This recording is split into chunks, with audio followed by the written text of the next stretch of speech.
Imagine, if you will, a world where social distance is not defined as the haves and have-nots, a world where face-to-face is not side-by-side Zoom. Imagine a world of good intentions and right actions. For your consideration, an advice columnist, offering reflection on the space between intention and deed. Let us share a few letters to Miss Justification, postmarked from the too white zone. Dear Miss Justification, my church council is asking me to attend a racial sensitivity training. I think it's a waste of time and resources, especially since I don't see color. How do I gracefully decline? Signed, Colorblind.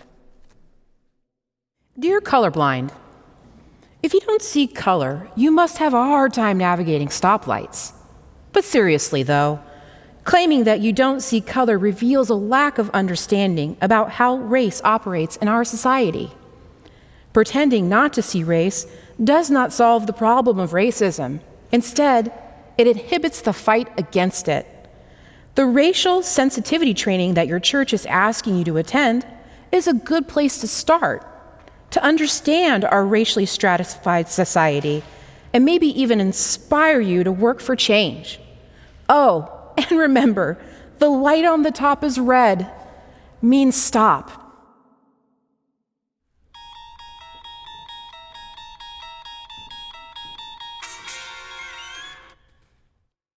Dear Miss Justification, yesterday was Cinco de Mayo, and I wanted to celebrate the day by making a special Mexican meal for my family. So after the service, I asked my choir director to introduce me to his Mexican wife. When I asked her how to make Velveeta nacho cheese, she told me to go straight to, well, suffice to say, it rhymes with Taco Bell. I'm baffled by her reaction. After all, I love her people.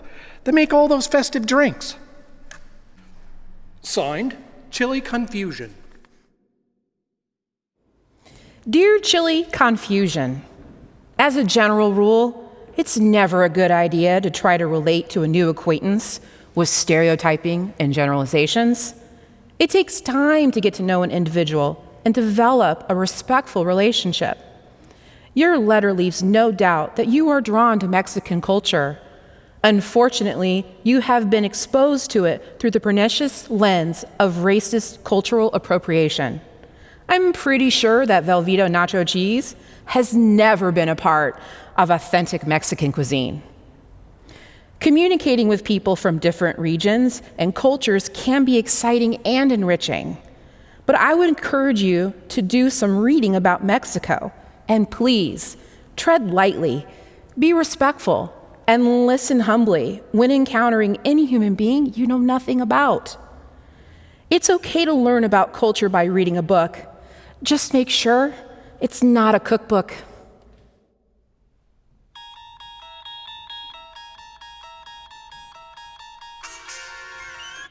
Dear Miss Justification, I'm a longtime member of the congregation with a well-known history of fighting for diversity and justice.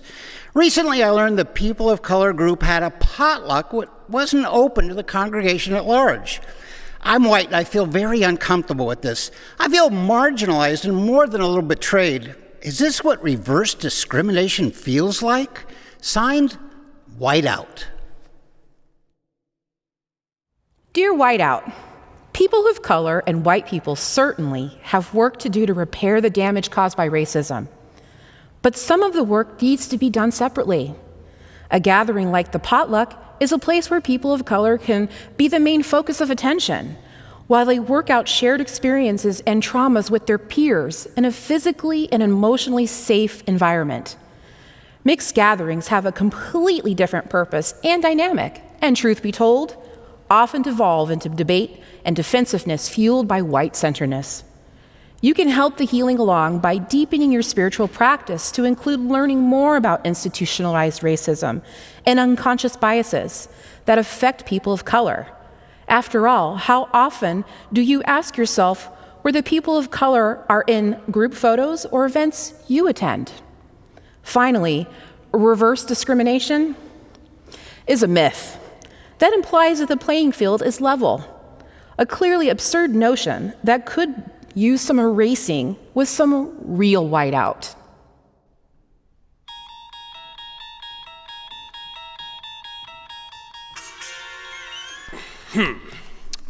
Dear Miss Justification, a friend of mine recently moved to our area and joined our church.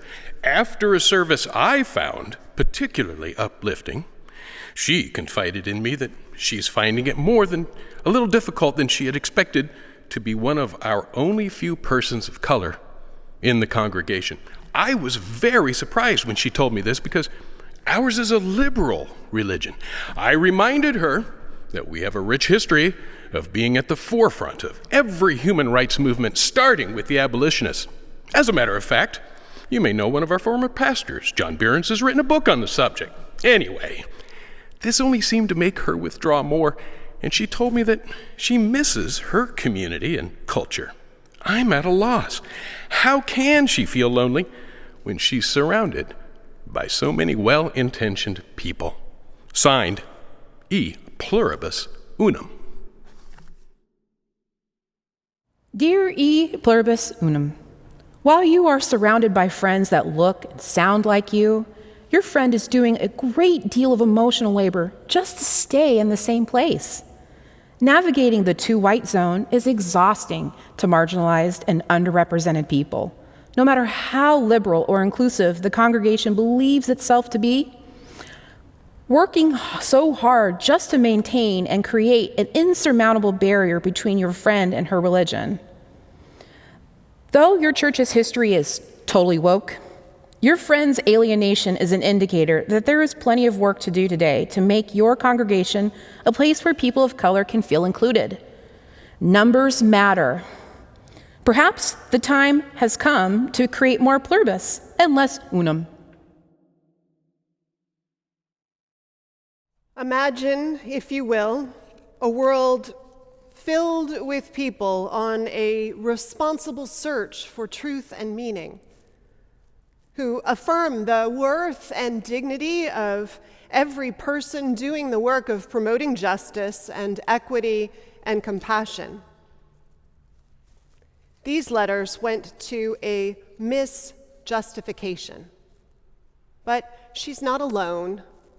There are countless letters going out daily to her cohorts, misinformation, misassumptions, and misguided. Letters from people looking for validation for their missteps, to lighten their load on the journey to right relations. It's not justification, but in fact, it is mindful intention followed by action that puts us on the path, the winding road that paves the space between unconscious bias and privileged expectations.